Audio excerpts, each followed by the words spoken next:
Big, huge valves. I mean, that's what we talked about in the last video. Here's the picture of one. We said, oh my God, these things can be bigger than me. And the answer is yes, absolutely they can. They can be little tiny micro machines, or they can be huge, big things the size of vehicles or maybe a house. I mean, it just really depends on the type of manufacturing environment that we're working in. And these valves all have the same underlying theme. It is to control the flow. I mean, that's kind of what these are. They are controllers. So things go in, things go out, we cut them off, we turn them on, we barely open them, we barely shut them. These are things that valves will allow us to do, which is why they're so important. So this is the way I control these big vats of stuff that we're going to have to manage in some form or fashion within a manufacturing line. So in the last video, we've went through a couple of different valves. We said we talked about a ball valve that's got a ball on the inside, a plug valve that has a plug on the inside, a butterfly valve that has a butterfly. Again, no, it doesn't. It has a disc on the inside. And then we said we got a gate valve that's got a gate on the inside. Well, okay, it's a piece that raises up and raises down. But all of these were on, off, on, off, on, off, on, off. They really didn't do anything other than that. This is how they are made. This is how they need to be used. Fully on or fully off, nothing in between. That's what these are. We also said that the ball valve and the plug valve and the butterfly valve and the gate valve are all non-sanitary. They are meant to be used in non-sanitary conditions.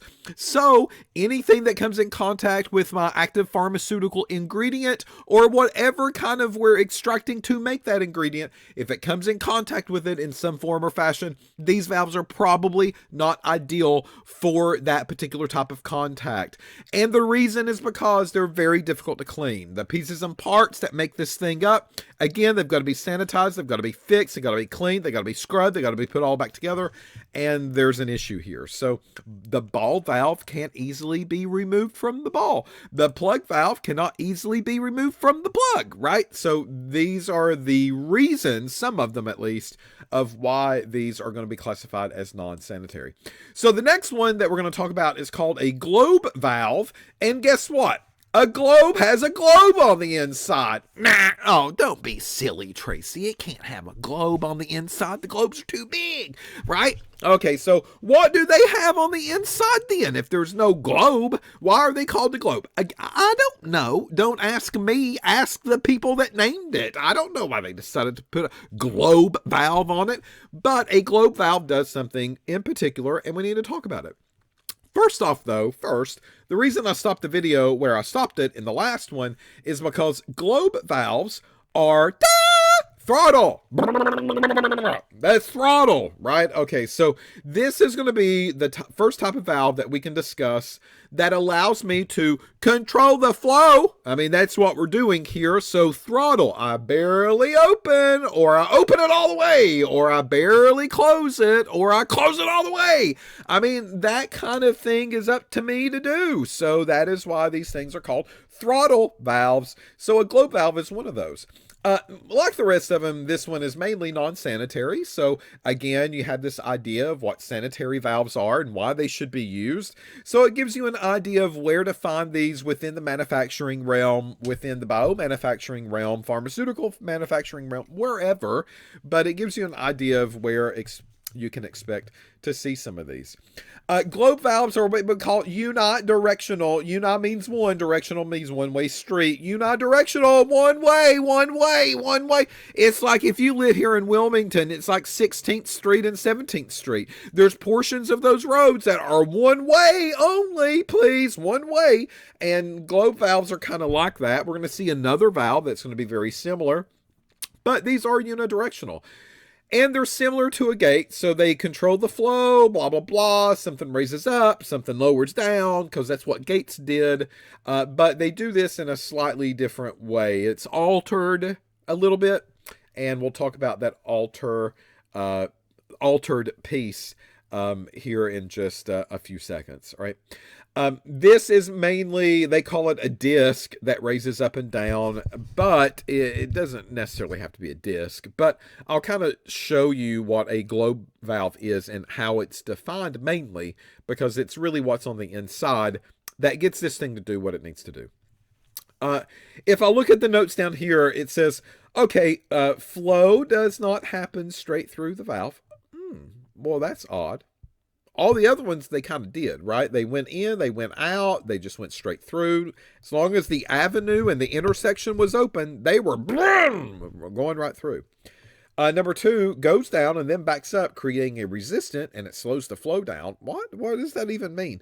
Number 3, used in cooling water systems, fuel oil, feed water, chemical feed, boiler vents, etc. So it looks like they are used in multiple places, but we got to kind of figure out what's so special about this, right? What are these things that it's saying, oh, it's going to resistant to flow and it slows it down and blah, blah, blah. It doesn't go straight through. Well, in the very first slide that I gave you, when we talked about the definitions of valves, this is what we saw, right? So I'm just going to go through and I'm going to erase this just to clean this up a little bit. But what you're seeing here, yeah, absolutely. It's going to define some of the terms, and hopefully you'll realize what those terms mean after you looked at that diagram and you're like, oh yeah, this is not too bad, right? I mean, visually, I kind of knew they were always there, but maybe I just didn't know a formal term that went with them. Now you do. But this is a gate valve. What? This is a gate valve? What does that even mean? Well, yeah, kind of. Right? I mean, this is a piece that moves up and down because this is the piece that goes up and down. It's right there. So that's what gates did.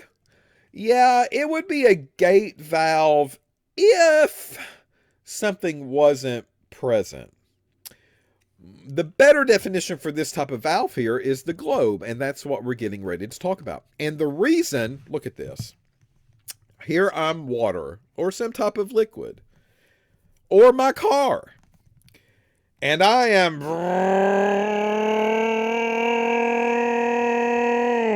down MLK, right? I'm trying to show off. I'm going to throttle, blah, blah, blah, making a lot of noises and pump, pump, pump, pump, pump. I mean, you know, come on. Nobody cares about that crap, right? I mean, I think it's more annoying than it is anything. Nobody needs to hear it. So what? Anyway, you're speeding out MLK, and then you get to an intersection.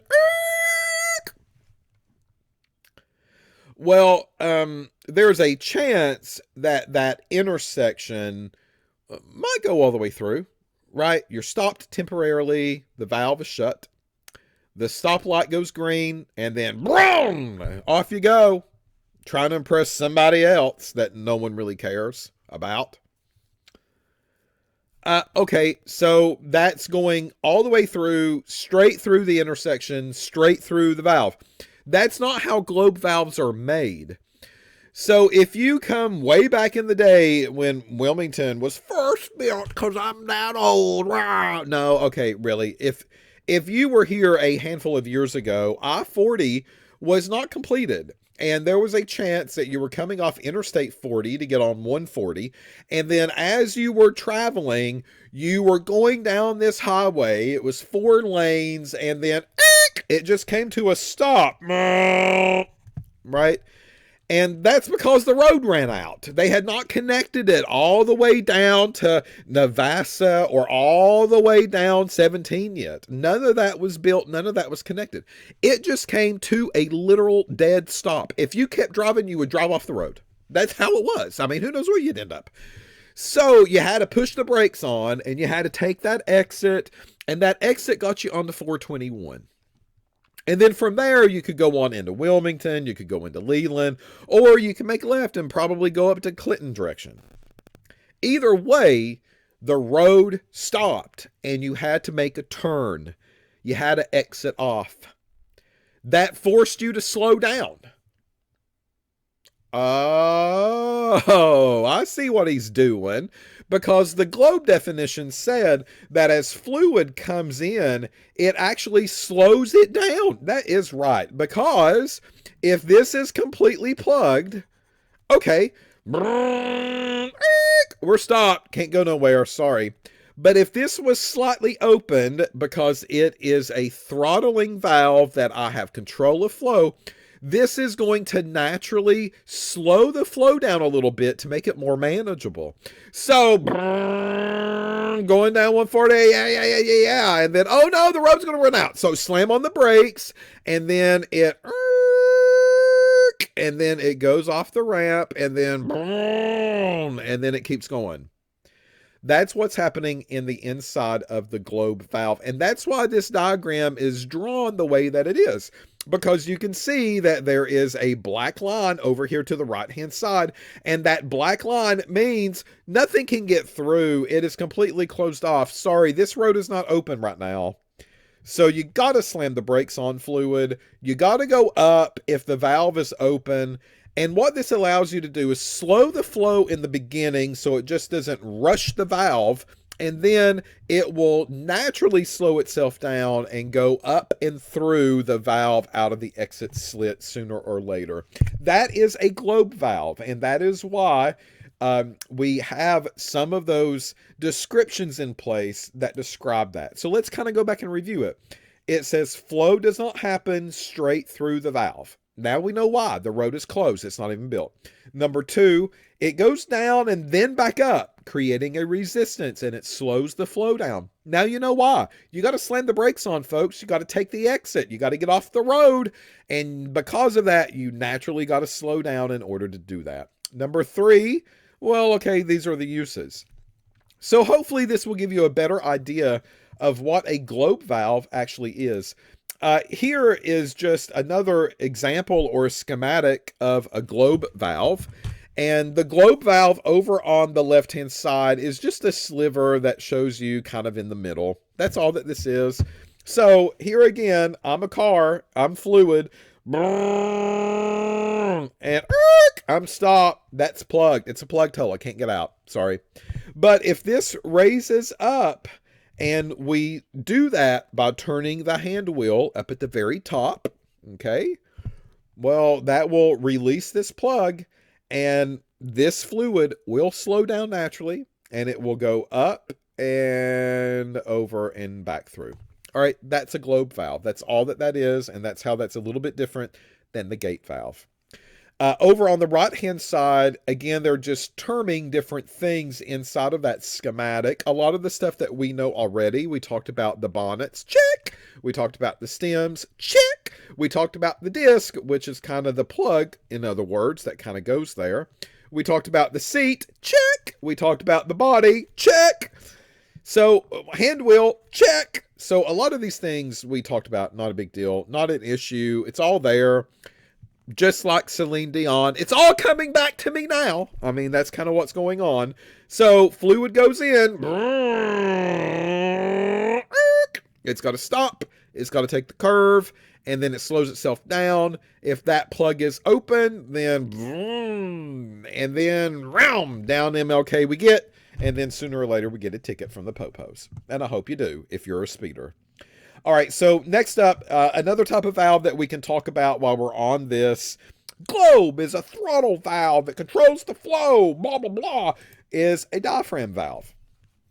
So we want to talk about what diaphragm valves are. What are they? What do they do? Why are they special? Well, number one, they are a throttle. Yeah, all right, control the flow. Go a little bit, go fast, slow down, go midway. I mean, that's what throttle is. Great. Next up, oh my gosh, they're sanitary. They're sanitary, which means that these can come in contact with products or food or whatever the case might be. And the reason is because these can be cleaned and sanitized and get ready for the next valve or fluid or whatever is kind of coming through. Not a big deal at all. So why is the diaphragm sanitary? What is making it do that? Well, that means that we have access to the inside of this valve, and we should be able to clean it fully. Clean it. And that's what this is all about. So, how do we do it? How is it made? What piece is in there that gets it to be acceptable for sanitary conditions? Well, It's called diaphragm valve because there's a diaphragm on the inside. So the magic piece that makes this all work is right in here. That is a flexible piece inside of the valve that can be pushed. And because it is flexible, these valves can be disassembled, cleaned, sanitized, done whatever, put back together, and away we go. Hence, sanitary. These diaphragms are flexible, so that means they move. So in the left-hand picture, what you're seeing here is a hand crank or a hand wheel up here on top. And right now, this is in the opened position. So I'm fluid. Guess what I'm going to do? You do the sound effects with me.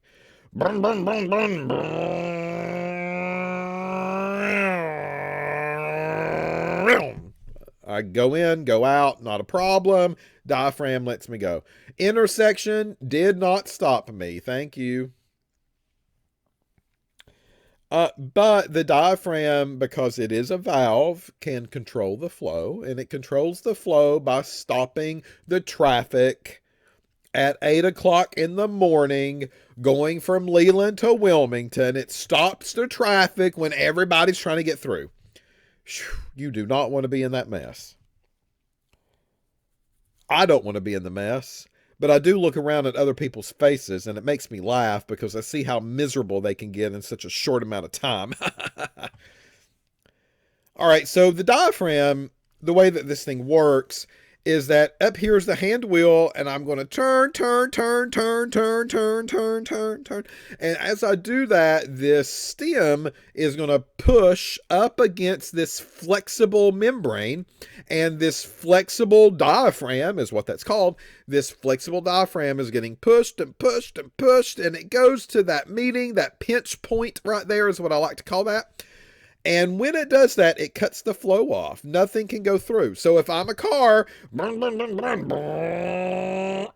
I can't go any further. Road's closed until they open it back up. The bridge is open. Oh, no. Why do they decide to open the bridge at 8 o'clock when everybody's trying to get to work? Do they want people to be miserable? That's kind of what goes on.